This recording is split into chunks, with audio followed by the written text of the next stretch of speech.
Health గురించి మాట్లాడేటప్పుడు మనకి ఎందుకో ఒక సైలెంట్ ఫియర్ ఉంటుంది. ఇది టేస్టీగా ఉంటుందా? ఇది స్ట్రిక్ట్ డైట్‌లా ఉంటుందా అని. నాకు పీరియడ్ క్రాంప్స్‌తో చాలా ప్రాబ్లమ్ ఉండేది. ఎవ్రీ మంత్ బాడీకి స్ట్రెస్, వీక్‌నెస్. అప్పుడే నేను సీరియస్‌గా ఆలోచించాను.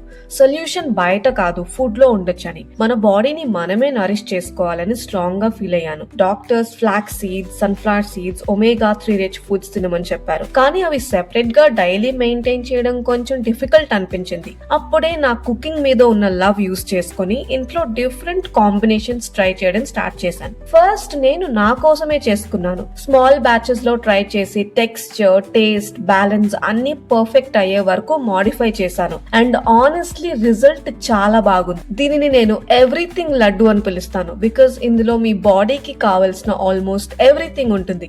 More than 12 power house ingredients carefully combine చేశాను. ఇందులో రిఫైన్డ్ షుగర్ లేదు, హెవీ జాగరీ లేదు, ఓన్లీ న్యాచురల్ ఖర్జూరా sweetness and pure ghee. PCOD support, gym energy, hormonal balance, general wellness అన్ని మైండ్ లో పెట్టి క్రియేట్ చేసిన రెసిపీ ఇది. టెక్స్చర్ గురించి చెప్పాలంటే డ్రై ఫ్రూట్ లడ్డూస్ గట్టిగా ఉంటాయని మర్చిపోండి. ఇది మౌత్ లో వేసిన వెంటనే మెల్ట్ అయిపోతుంది. ఎల్డర్స్ కి ఈజీ, కిడ్స్ కి టేస్టీ అండ్ మన అందరి డైలీ హెల్దీ స్నాక్ లాగా కూడా ఉంటుంది. ఇది ప్రమోషన్ కోసం క్రియేట్ చేయలేదు. I first made it for myself, నా ఓన్ వెల్నెస్ జర్నీ కోసం. ఇప్పుడు రిజల్ట్ చూసి షేర్ చేయాలని అనిపించింది. వెరీ సూన్ నేను అఫీషియల్ గా లాంచ్ చేస్తున్నాను. If you would like to order, stay tuned. Details త్వరలో షేర్ చేసేస్తాను. బికాస్ హెల్త్ అంటే పనిష్మెంట్ కాదు. It can be gentle, soft and deeply nourishing to.